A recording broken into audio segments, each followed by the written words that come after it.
എന്താണ് പ്രഥമ ശുശ്രൂഷ എന്ന് നമുക്ക് നോക്കാം. പ്രഥമ ശുശ്രൂഷ എന്ന് പറയുന്നത് അപകടത്തിൽപ്പെട്ടതോ അല്ലെങ്കിൽ അത്യാഹിതത്തിൽപ്പെട്ട് കിടക്കുന്നതോ ആയ ഒരാൾക്ക് നൽകുന്ന ഒരു സഹായമാണ് ഫസ്റ്റ് എയ്ഡ് അഥവാ പ്രഥമ ശുശ്രൂഷ എന്ന് പറയുന്നത്. അതുകൊണ്ട് തന്നെ ഇത് ഏതൊരു പ്രാഥമിക വിദ്യാഭ്യാസം പോലും ഇല്ലാത്ത ആളിനും ഇത് നൽകാവുന്നതാണ്. ഒരു ജീവൻ രക്ഷിക്കുക എന്നുള്ളത് തന്നെയാണ് പ്രഥമ ശുശ്രൂഷയുടെ ആദ്യത്തെ ലക്ഷ്യം. രണ്ടാമത്തത് എന്നത് അദ്ദേഹത്തിൻ്റെ നില ഇപ്പോഴത്തെ കണ്ടീഷനിൽ നിന്നും വഷളാകാത്ത രീതിയിലേക്ക് കൊണ്ടുപോവുക. മൂന്നാമത്തത് എന്ന് പറഞ്ഞാൽ അദ്ദേഹത്തിന് വേദന കുറയുന്നതായിരിക്കണം.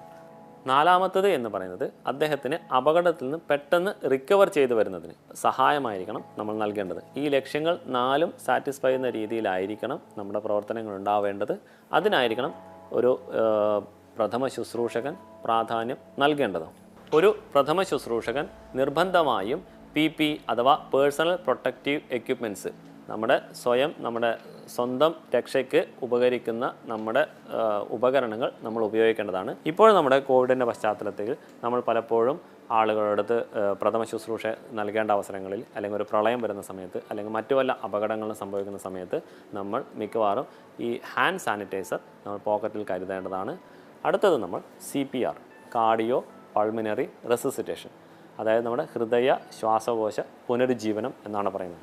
നിലച്ചുപോയ ഹൃദയത്തിനെയും ശ്വാസകോശത്തിനെയും പുനരുജ്ജീവിപ്പിച്ചുകൊണ്ട് അബോധാവസ്ഥയിൽ അല്ലെങ്കിൽ മരണത്തിലേക്ക് പോയിക്കൊണ്ടിരിക്കുന്ന ഒരു വ്യക്തിയെ തിരികെ നമ്മൾ ജീവിതത്തിലേക്ക് മടക്കിക്കൊണ്ടുവരുന്ന ഒരു പ്രവർത്തനത്തെയാണ് CPR എന്ന് പറയുന്നത്. നമുക്ക് രണ്ട് തരത്തിലാണ് മരണം സംഭവിക്കുന്നത്. ഒന്ന് ക്ലിനിക്കൽ ഡെത്തും ഒന്ന് ബയോളജിക്കൽ ഡെത്തും. ക്ലിനിക്കൽ ഡെത്ത് എന്ന് പറഞ്ഞാൽ നമ്മുടെ ഹൃദയവും ശ്വാസകോശവും നിലച്ചു പോകുന്ന അവസ്ഥയാണ് നമ്മൾ ക്ലിനിക്കൽ ഡെത്ത് എന്ന് പറയുന്നത്. ക്ലിനിക്കൽ ഡെത്ത് കഴിഞ്ഞ് 6 തൊട്ട് 10 മിനിറ്റിനുള്ളിൽ അത് കഴിഞ്ഞ് മാത്രമേ ബ്രെയിൻ സെൽസ് മരിച്ചു തുടങ്ങുകയുള്ളൂ. അതായത് നമ്മുടെ ഹൃദയവും ശ്വാസകോശവും അതിൻ്റെ പ്രവർത്തനം നിലച്ചതിന് ശേഷം 6 തൊട്ട് 10 മിനിറ്റ് വരെ ഉള്ള സമയത്ത് ബ്രെയിനിലെ കോശങ്ങൾ ജീവിച്ചിരിക്കും. ആ സമയമാണ് നമ്മൾ ഡയമണ്ട് മൂമെൻറ്റ്സ് എന്നൊക്കെ പറയുന്നത്. ഈ 4 മിനിറ്റിനുള്ളിൽ നമ്മൾ ഒരാൾക്ക് CPR അല്ലെങ്കിൽ ഹൃദയ ശ്വാസകോശ പുനരുജ്ജീവന പ്രക്രിയ നടത്തുകയാണെങ്കിൽ അദ്ദേഹത്തെ നമുക്ക് മരണത്തിൽ നിന്നും തിരിച്ച് അയാളുടെ ജീവിതത്തിലേക്ക് മടക്കി കൊണ്ടുവരാൻ സാധിക്കും.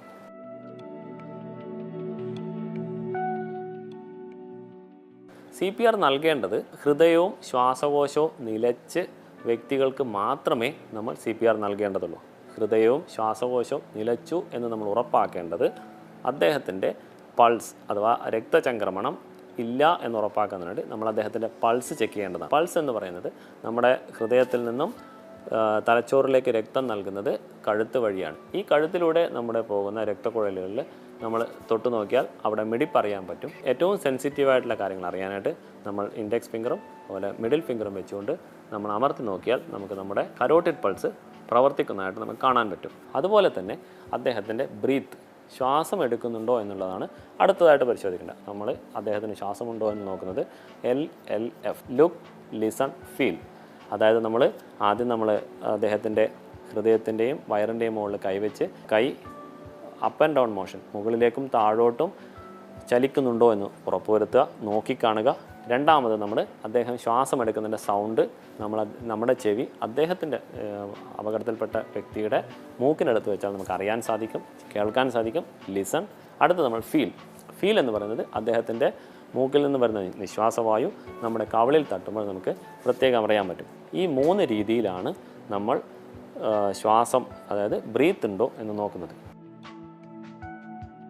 എങ്ങനെയാണ് ഒരു വ്യക്തിക്ക് അപകടത്തിൽപ്പെട്ട ഒരു വ്യക്തിക്ക് CPR നൽകേണ്ടത് എന്നതിനുള്ള പ്രൊസീജിയർ അല്ലെങ്കിൽ ഒരു രീതി ആണ് കാണിക്കുന്നത്.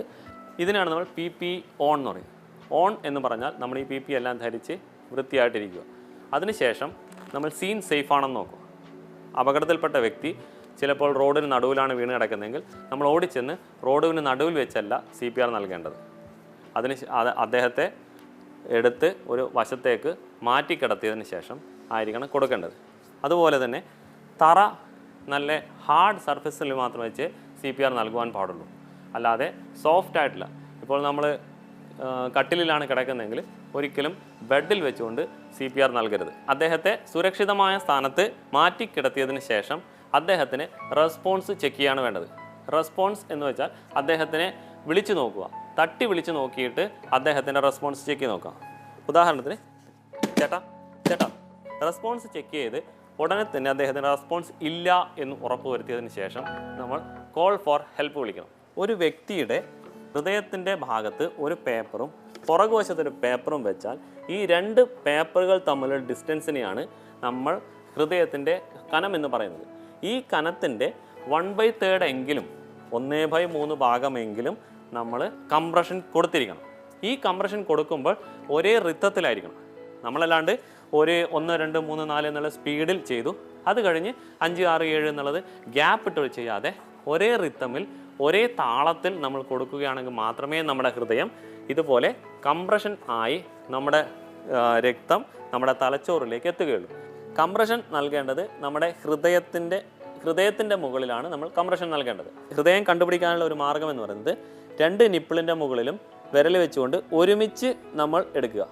ഇതുപോലെ എടുക്കരുത്, രണ്ടും ഒരുമിച്ച് ചേർത്ത് ഒരേ രീതിയിൽ എടുത്തു കഴിഞ്ഞാൽ നമുക്ക് കിട്ടുന്ന ഒരു പോയിന്റ്.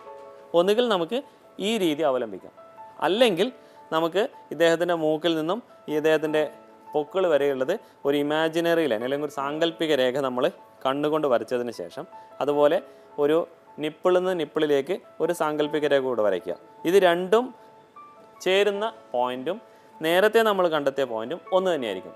ഇനി ഇത് രണ്ടുമല്ലാതെ എങ്കിൽ നമ്മൾ അദ്ദേഹത്തിൻ്റെ റിബ്സ് തപ്പി നോക്കുക.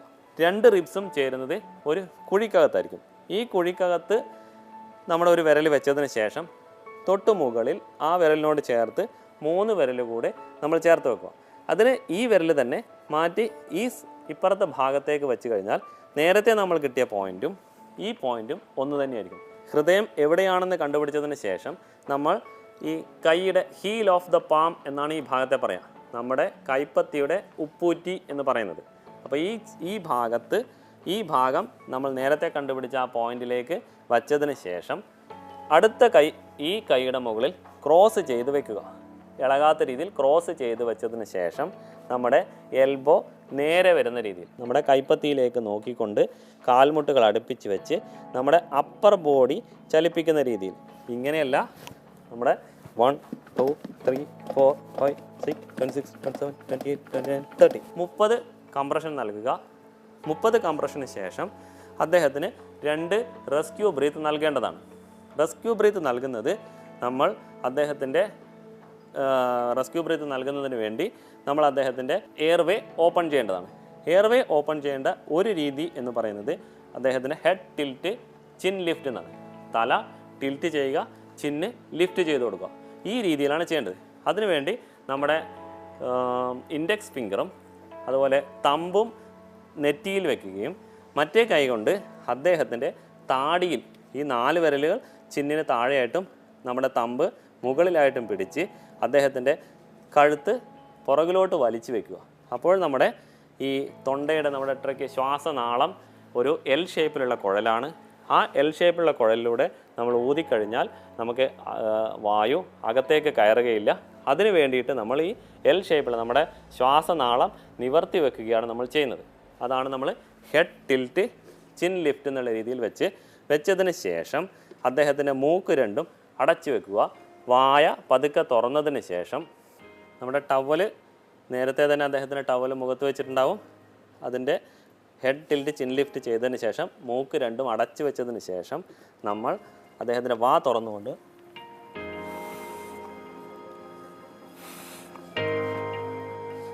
രണ്ട് ബ്രീത്ത് കൊടുക്കുക.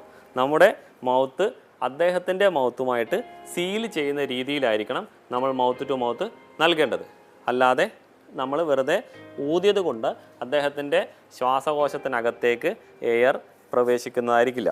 ബ്രീത്ത് കൊടുത്തതിന് ശേഷം വീണ്ടും നമ്മൾ 30 കംപ്രഷൻ നൽകേണ്ടതാണ്. അങ്ങനെ 30 വരെ കംപ്രഷൻ കൊടുത്ത് വീണ്ടും നമ്മൾ 2 ബ്രീത്ത് കൊടുക്കുക. അങ്ങനെ 30:2 എന്നുള്ള 5 സൈക്കിൾ, ഒരു സൈക്കിൾ എന്ന് പറയുന്നത് 30:2 ആണ്.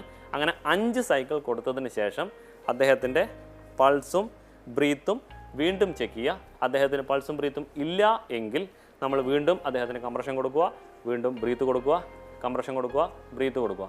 ഇത് തുടർന്നുകൊണ്ടേ ഇരിക്കുക.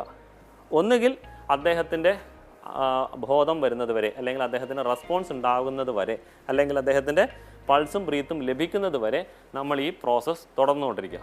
അതല്ല എങ്കിൽ അദ്ദേഹത്തിന് ഒരു വൈദ്യസഹായം, നമ്മൾ നേരത്തെ കോൾ ഫോർ ഹെൽപ്പ് വിളിച്ചിട്ടുണ്ടായിരുന്നു. ആ കോൾ ഫോർ ഹെൽപ്പിൽ ഒരു ഡോക്ടറോ അല്ലെങ്കിൽ എന്തെങ്കിലും സംവിധാനങ്ങൾ ഇങ്ങോട്ട് വരികയോ ചെയ്തു കഴിഞ്ഞാൽ അതുവരെ നമ്മൾ ഈ പ്രോസസ്സ് തുടർന്നുകൊണ്ടിരിക്കണം. പൾസ് ഇല്ല എങ്കിൽ നമ്മൾ ഉടനെ തന്നെ കംപ്രഷൻ അഥവാ കൃത്രിമമായിട്ട് നമ്മൾ ഹൃദയത്തെ പ്രവർത്തിപ്പിക്കണം. ഓരോ 20 സെക്കൻഡ് കൂടുമ്പോഴും അദ്ദേഹത്തിൻ്റെ പൾസും ബ്രീത്തും ചെക്ക് ചെയ്തിട്ട് ഏതാണോ ഇല്ലാത്തത്, ഇപ്പം പൾസ് ഉണ്ട് ബ്രീത്ത് ഇല്ല എങ്കിൽ ബ്രീത്ത് മാത്രം രണ്ട് റെസ്ക്യൂ ബ്രീത്ത് വെച്ച് നമ്മൾ അദ്ദേഹത്തിന് നൽകേണ്ടതാണ്. അതുവഴി നമുക്ക് അദ്ദേഹത്തിൻ്റെ ജീവൻ നിലനിർത്താൻ പറ്റും. ഇനി മറ്റൊരു കാറ്റഗറി എന്ന് പറയുന്നത് 1 വയസ്സിന് താഴെ മുതൽ 28 ദിവസം വരെയുള്ള കുട്ടികളെയാണ് നമ്മൾ ഇൻഫൻറ്റ് നടക്കണത്തിലേക്ക് വരുന്നത്. അവർക്ക് നമ്മൾ കൊടുക്കുന്നത് ഇതുപോലെ കൈ രണ്ടും ലോക്ക് ചെയ്തുകൊണ്ടല്ല, ഈ 2 വിരൽ നമ്മുടെ ഇൻഡെക്സ് ഫിംഗറും മിഡിൽ ഫിംഗറും വെച്ചുകൊണ്ടാണ് നമ്മൾ അവർക്ക് കൊടുക്കുന്നത്. ചെറിയ കുട്ടികൾക്ക് നമ്മൾ CPR നൽകുമ്പോൾ വളരെ ശ്രദ്ധാലുവായിരിക്കണം. സാധാരണ മുതിർന്നവർക്ക് കൊടുക്കുന്നത് പോലെ ആയിരിക്കില്ല. ആളുകൾ പെട്ടെന്ന് പാനിക് ആവാൻ സാധ്യതയുണ്ട്. അതുകൊണ്ട് തന്നെ നമ്മൾ കുട്ടികൾക്ക് CPR നൽകുന്ന സമയത്ത് വളരെയേറെ ശ്രദ്ധിക്കേണ്ടതുണ്ട്. നമ്മളൊരിക്കലും കുട്ടികളെ 1 വയസ്സിന് താഴെയുള്ള കുട്ടികളെ നമ്മൾ ഇതുപോലെ എടുക്കരുത്.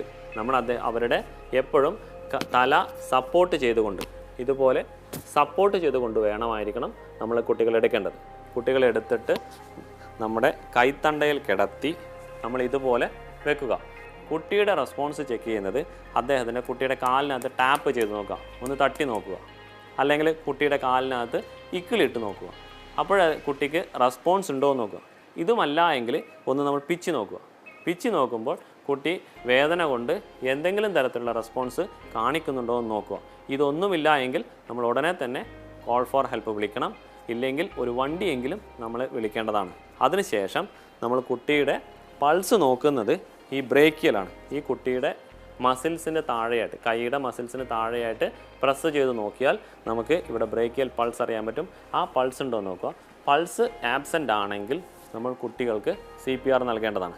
കുട്ടികൾക്ക് CPR നൽകുന്നത് 2 വിരൽ ഉപയോഗിച്ചാണ്. നേരത്തെ നമ്മൾ പറഞ്ഞതുപോലെ തന്നെ ഈ 2 നിപ്പിളിനും ഇടയ്ക്ക് ഹൃദയത്തിൻ്റെ സ്ഥാനം നോക്കിയതിന് ശേഷം അവിടെ 2 വിരൽ കൊണ്ട് 1 2 3 4 30 കംപ്രഷൻ കൊടുത്തതിന് ശേഷം നമ്മുടെ കുട്ടിയുടെ മൂക്കും വായയും അടയുന്ന രീതിയിൽ നമ്മുടെ വായ വലുതാക്കിയിട്ട് വേണം നമ്മൾ കുട്ടിക്ക് റെസ്ക്യൂ ബ്രീത്ത് കൊടുക്കാൻ. 2 റെസ്ക്യൂ ബ്രീത്ത് തന്നെ കൊടുക്കണം. അതുപോലെ നമ്മൾ കുട്ടിയുടെ മൂക്കിനും വായയ്ക്കും മുകളിൽ തൂവാലയോ അല്ലെങ്കിൽ മറ്റു ഫേസ് മാസ്കോ അല്ലെങ്കിൽ CPR മാസ്കോ ഉപയോഗിച്ച് വേണം നമ്മൾ കൊടുക്കേണ്ടത്. അതിന് 2 ബ്രീത്ത് കൊടുത്തതിന് ശേഷം വീണ്ടും നമ്മൾ 30 കംപ്രഷൻ കൊടുക്കുക, വീണ്ടും 2 ബ്രീത്ത് കൊടുക്കുക. അങ്ങനെ 5 സൈക്കിൾ, അതായത് 30:2 5 സൈക്കിൾ നമ്മൾ നൽകിയതിന് ശേഷം കുട്ടിയുടെ പൾസും ബ്രീത്തും ചെക്ക് ചെയ്ത് നോക്കുക. ബ്രീത്തും പൾസും ഇല്ല എങ്കിൽ വീണ്ടും നമ്മൾ CPR തുടരേണ്ടതാണ്. ഒന്നുകിൽ വൈദ്യസഹായം എത്തുന്നത് വരെ അല്ലെങ്കിൽ കുട്ടിയെ ഏതെങ്കിലും ആശുപത്രിയിൽ എത്തിക്കുന്നത് വരെ നമ്മളിത് തുടർന്നുകൊണ്ടേയിരിക്കണം. ഇനി ഇതിനകത്തുള്ളൊരു വ്യത്യാസം എന്ന് പറയുന്നത്, CPRലെ വ്യത്യാസം എന്ന് പറയുന്നത് 2 റെസ്ക്യൂർ ഉണ്ടെങ്കിൽ നമ്മൾ 15:2 കൊടുക്കുന്നത്. കാരണം നമ്മൾ സാധാരണ ഒരു വ്യക്തി 12നും 20നും ഇടയ്ക്കാണ് ബ്രീത്ത് എടുക്കുന്നതെങ്കിൽ ചെറിയ കുട്ടികൾ 1 മിനിറ്റിൽ 20നും 50നും ഇടയിലായിരിക്കും ബ്രീത്ത് കൊടുക്കുന്നത്. അതുകൊണ്ട് തന്നെ കുട്ടിക്ക് ബ്രീത്തിൻ്റെ ആവശ്യം, ശ്വാസത്തിൻ്റെ ആവശ്യം കൂടുതലുള്ളതിനാൽ നമ്മൾ 15:2 ആയിരിക്കണം കൊടുക്കേണ്ടത്. ചില ആളുകൾക്ക് ഈ കയ്യിലെടുത്തുകൊണ്ട് ചെയ്യാൻ ബുദ്ധിമുട്ടുണ്ടാവുകയോ പേടിയുണ്ടാവുകയോ ചെയ്യുന്നവരാണെങ്കിൽ നമുക്ക് കയ്യിൽ വെച്ച് തന്നെയല്ലാതെ നമുക്ക് ഏതെങ്കിലും പ്രതലത്തിൽ കിടത്തിക്കൊണ്ട് നമുക്ക് കുട്ടിയുടെ CPR നൽകേണ്ടതാണ്. അതിനായിട്ട് നമ്മൾ കുട്ടിയെ ഈ റൗണ്ട് ചെയ്ത് പിടിക്കുന്നത്, നമ്മൾ ഇതേപോലെ റൗണ്ട് ചെയ്ത് പിടിച്ച് നമ്മുടെ 2 തമ്പും കുട്ടിയുടെ ഹൃദയത്തിൻ്റെ ഭാഗത്ത് വെച്ച് 1 2 3 4 ഇങ്ങനെ 30 വരെ കംപ്രഷൻ നൽകിയതിന് ശേഷം മൂക്കും വായും അടയുന്ന രീതിയിൽ വീണ്ടും 30 കംപ്രഷൻ കൊടുക്കുക. അങ്ങനെ 5 സൈക്കിൾ കംപ്ലീറ്റ് ചെയ്തതിന് ശേഷം വീണ്ടും കുട്ടിയുടെ ബ്രേക്കിയൽ പൾസും അതുപോലെ ബ്രീത്തും നോക്കിയതിന് ശേഷം ഇല്ല എങ്കിൽ വീണ്ടും നമ്മൾ കൊടുക്കുക.